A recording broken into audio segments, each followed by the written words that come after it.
रात्रि के 9 बजे थे। पवन अपने घर के बाहर बैठे थे, तभी कुछ दबंग आते हैं, उनको गालियां देते हैं और मारपीट शुरू कर देते हैं। यहाँ दोस्तों नमस्कार, मेरा नाम है कुलदीप कुमार। आज हम आपके साथ एक घटना पे बात कर रहे हैं। घटना मांधोगढ़ की है। मांधोगढ़ कोतवाली में इसका मुकदमा पंजीकृत किया गया है और जिसके साथ घटना घटी है वो हमारे साथ है। क्या नाम है आपका? पवन। पवन, क्या घटना हुई थी बताइए। मैं यहाँ मोहल्ले में बैठा हुआ था, पीछे से आया, उसने मेरे सर में मार दिया, फिर और मैं बेहोश हो गया था, हॉस्पिटल में। तो किस वजह से आपको उन्होंने ये इसका कोई रंजिश नहीं है, अचानक मारा। अचानक मार दिया? इससे मेरा कोई लेना नहीं था। इससे पहले कभी कोई घटना हुई? कुछ नहीं।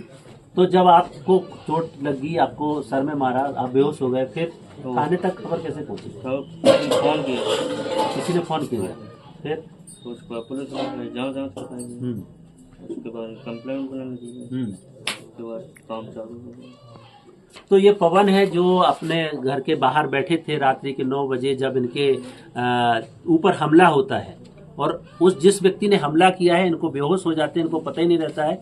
जब कोई पुलिस को फोन करता है तब जाकर के इसकी एफआईआर पंजीकृत होती है, जिस एफआईआर की कॉपी को हम आपके सामने फ्लैश कर रहे हैं, जिसमें इनके एफआईआर के आधार पर 323, 504 SC/ST एक्ट की धारा 3(1) दा और दा के तहत मुकदमा पंजीकृत होता है, जो सेक्शन बताते हैं कि गाली गलौज हुआ है। लेकिन आप पवन बता रहे हैं कि आपको सर में चोट मारा गया है, वो तो इसमें कहीं है ही नहीं, इसमें लिखा ही नहीं। आपके एप्लीकेशन में भी वो चीजें नहीं है, तो आपके एफआईआर में वो चीजें नहीं आई है, इसकी क्या वजह है? इसमें यहाँ पुलिस केस में लिखा नहीं है ना, ऐसे ऐसे भर दिए। तो अभी क्या चल रहा है इस केस में? सरकार की तरफ से आपको कोई राहत मिला? आरोपी पकड़े गए, जेल गए, क्या हुआ? कोई कुछ नहीं है, न जेल गया, न तारीख चल रही। तारीख चल रही है। तो आपके ऊपर कभी समझौते को लेकर के बातचीत नहीं आई कि आप समझौता कर लीजिए? नहीं, एक बार बोला था। बोला? हाँ बोला। क्या बोला? मैं बोला था अपना समझौती कर लो।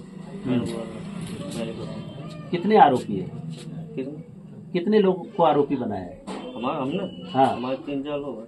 4 लोग जिन्होंने ये घटना को अंजाम दिया मेरे साथ ना। तो अभी प्रशासन की ओर से इसमें SC/ST एक्ट का मुआवजा मिलता है, आपको मिला? एक ही बार। एक बार बस। तो आपके कोर्ट की कार्रवाई कैसे चल रही है? आप गए कोर्ट में? नहीं, मैं काफी दिन हो गया नहीं। क्यों? उधर से फोन नहीं। कौन फोन करेगा आपको? वकील तो करना करेगा ना। तो आपको पैरवी करना चाहिए। सरकारी वकील आपके कोर्ट की केस की पैरवी कर रहे हैं, सरकारी वकील आपको तारीख दे रहे हैं, आप वहाँ जा रहे हैं या आपको जानकारी नहीं? जानकारी मिले जब तो जाऊंगा, मैं यहाँ तो रहता नहीं। तो क्या चाहते हो आप? इस केस में समझौता करोगे या लड़ाई लड़ोगे? नहीं, लड़ाई लड़ूंगा, समझौता नहीं करूंगा। अगर आपके ऊपर कल प्रेशर बनाते हैं और वो आते हैं कि नहीं नहीं आप इसमें समझौता कर लीजिए, अब हम इसको रफा दफा करते हैं, तो मैं करना ही नहीं चाह रहा, अभी तक तो हो जाता। अच्छा, मैं नहीं करूँगा। तो ये पवन है जो अपने केस को लेकर लड़ रहे हैं। शुरुआत में समझौते के दबाव बनाया गया, लेकिन समझौता नहीं किया गया है। सवाल ये है कि उत्तर प्रदेश में ऐसी तमाम घटनाएं होती हैं, दलितों को पीटा जाता है, दलित युवाओं को पीटा जाता है। पवन के साथ भी ऐसी घटना घटी, लेकिन उस घटना घटने के बाद एफआईआर तो पंजीकृत होती है, उसके बाद केस को एक ठंडे बस्ते में डाल दिया जाता है।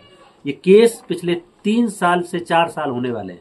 अभी कोर्ट के स्टेटस में ये एविडेंस पे दिखा रहा है, लगातार तारीखें पड़ रही हैं, आरोपी अभी तक किसी भी तारीख पे हाजिर नहीं हुए। आरोपी तारीख पे नहीं आ रहे, उनका कोई आपको पता है उनका नॉन अवेलेबल वारंट या अवेलेबल वारंट जारी किया गया?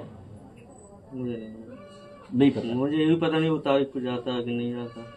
तो पवन को कुछ भी मालूम नहीं है। सच्चाई ये है, इस केस को जो हमने ट्रैक किया है, इसकी लगभग 50 तारीखें पड़ चुकी हैं जब से एफआईआर हुई, और उसमें से आरोपियों को भी बुलाया गया है, इनको भी बुलाया गया, लेकिन कोई कोर्ट में पहुंचा नहीं है, एविडेंस पे फाइल चल रही है।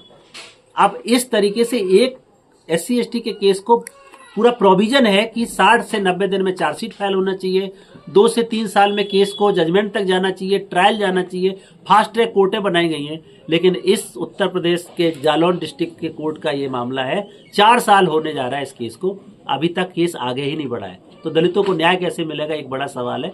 और ऐसी तमाम सारी घटनाएं दर्ज हो जाती हैं, आंकड़े बढ़ जाते हैं, लेकिन पीड़ित को न्याय नहीं मिलता है। और अगर हम सम्मानपूर्ण न्याय की बात करें तो उससे पवन जैसे तमाम लोग हमेशा से वंचित रह जाते हैं। कारण है उनको जानकारी नहीं होती है या उनको कोई सही सलाह नहीं मिल पाती है। अब इस केस की पैरवी के लिए पवन कह रहे हैं कि हम कोर्ट जाएंगे। आज आपको मालूम चला कि इसकी तारीख है, तो क्या करोगे अब? 2 तारीख को जाऊंगा, मुझे मालूम चला। 2 तारीख को जाएंगे, लड़ेंगे। और तो पवन अगली तारीख में जाकर के जज साहब को ये बताएंगे कि हम इस केस में लड़ना चाहते हैं, उसके बाद इसका ट्रायल शुरू होगा, तब ये जस्टिस की प्रक्रिया आगे बढ़ेगी, वरना ऐसे तमाम सारे केस सिर्फ फाइलों में दब करके रह जाएंगे। आज की घटना में इतना ही, कल फिर मिलेंगे, तब तक के लिए नमस्कार, जय भीम, जय संविधान।